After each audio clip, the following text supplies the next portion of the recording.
You need to develop a link with the Qur'an so that the Qur'an takes you into Jannah. You need to learn to read the Qur'an and its meaning so that it takes you into Jannah, because it is the word of the owner of Jannah. That's the reason. It is the word of the owner of Jannah. And I've given the young people an example that, you know what, if someone you really love sends you a message, no matter how long it is, you want to read it. Why? Because you really love them. Really love them. What about Allah subhanahu wa ta'ala? He sent you the whole Qur'an. You don't just read it in the month of Ramadan. Start now. Start today. Pick up the Qur'an and read one verse every day. Is it too much? Is it too much? One verse, not more than one verse. One verse every day. Today you read Alhamdulillahi Rabbil Alameen. Tomorrow you can read Ar-Rahman Ar-Rahim. No problem.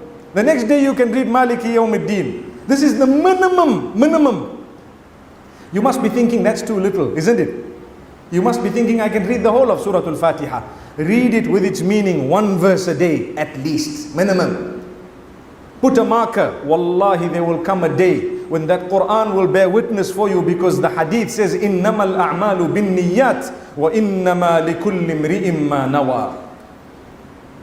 All actions are judged by their underlying intentions, and every person shall be rewarded according to their intention. So if your intention was to complete the Quran and you were reading one verse a day, and you die after having read perhaps one chapter out of 114 chapters, you will still be rewarded as though you read the entire Quran, because of the consistency, the dedication and the intention. You follow?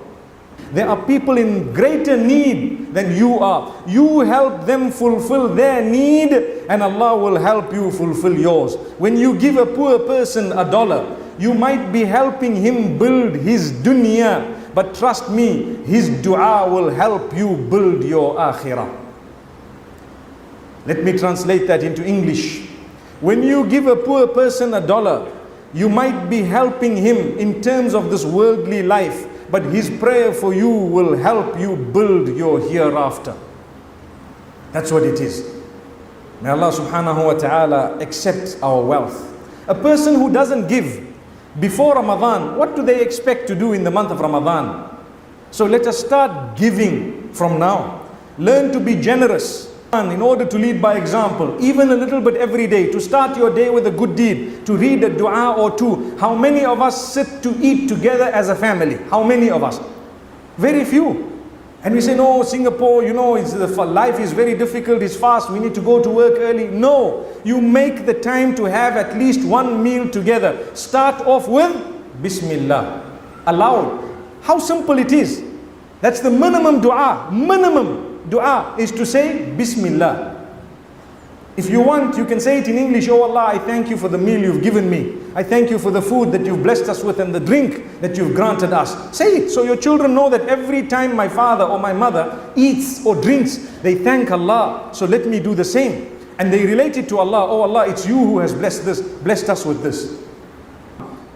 Let us understand, it is the month of fasting, the month of discipline, the month of taqwa, the month of the Quran, the month of developing a link with Allah subhanahu wa ta'ala, the month of repentance, the month of making resolutions so that we can lead the rest of the 11 months of the year leading up to the next Ramadan in a way that will please Allah subhanahu wa ta'ala. You know, try it out. See the benefit you have. You fast, you arrive at a new level of spirituality. Believe me, trust me, it is just like Salatul Tahajjud. Tahajjud is the pre-Fajr prayer, which we always say, if you have not engaged in it, try it out at least a few times in your life. Come on, try it out. I'm sure we can be strong enough to do that. We can try it. So get up once a month and say, you know what, let me try Tahajjud. Do it, see what happens to you. I promise you, something will change in you permanently. You know that? Try it for the sake of Allah. Get up, put your clock only for Allah. And let's be honest, a lot of us look at Salah as a responsibility being a burden, rather than a responsibility being a gift that we should be honored to engage in. Like I always say, and I've said it from this seat as well in the past, my brothers and sisters, there is a difference between a person who fulfills Salah because he has to do it, and another who fulfills it because he wants to fulfill it. Very big difference. You know, there comes a time when someone says, why are you reading your Salah? And the person will say, because I have to. It's a duty. That's correct. The answer is not wrong.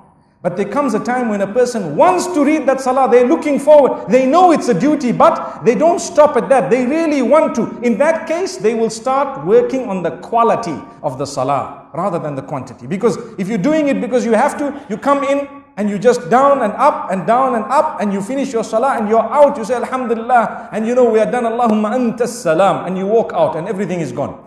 But if you read it because you want to, you come in and you take your time, you stand correctly, you have made wudu properly, and Allahu Akbar. When you start your prayer, you are plugged in with Allah, nothing distracts you, and you can lengthen it. The longer you prolong, the more you enjoy it. Is that what happens to us?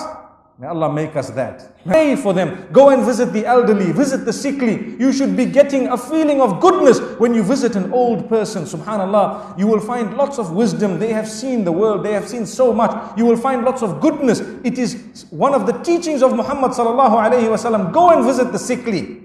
Go and visit your relatives. Solve problems and matters. Resolve matters. A winner is he who resolves problems. You have a family matter, a feud between the family. Try your best to solve it. Try and try hard. It's not going to be easy. But you will be known in the eyes of Allah as a person who tried his best to maintain family ties. لَيْسَ الْوَاصِلُ بِالْمُكَافِ إِنَّمَا الْوَاصِلُ الَّذِي مَنْ إِذَا قُطِعَ رَحِمُهُ وَصَلَاهَا. A person who is a maintainer of good family ties is not he who has a tit-for-tat relationship. You know what that means? They give me something, I give them something. They give me something, I give them something. Path of it. Subhanallah, it's wind that catches everyone, which means the generosity reaches everyone. I'm generous to you with my smile. I'm generous to you with my time. I'm generous to you with whatever Allah has blessed me with by the help of Allah subhanahu wa ta'ala. So we will engage in istighfar. We will try and welcome this beautiful month by turning to Allah and by developing our character and conduct, by improving the relationship we have in our homes and houses. A lot of us have a lot of room in Islam. No room for procrastination in Islam. Do not leave today's work for tomorrow just because you feel you will be able to do it tomorrow. In fact, tomorrow's work, if you can do it today, a productive Muslim will bring it in and do it now, so that tomorrow something else might come up and you can achieve.